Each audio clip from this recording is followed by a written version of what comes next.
तेग बहादूर यांच्याबद्दल काही 2-3 शब्द सांगते, ते तुम्ही शांतचित्ताने ऐकावे अशी माझी नम्र विनंती.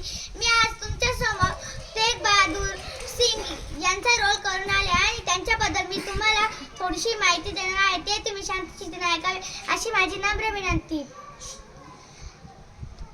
1 एप्रिल 1621 रोजी 1 एप्रिल 1621 रोजी जन्मलेले गुरु तेग बहादूर.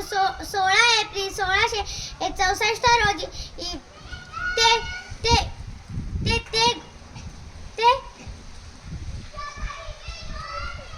ते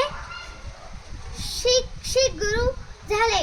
शिखांच्या 9वे गुरु झाले. 9वे शीख गुरु झाले. त्यांचे जीवन सर्व लोकांच्या धर्माचे पालन होते.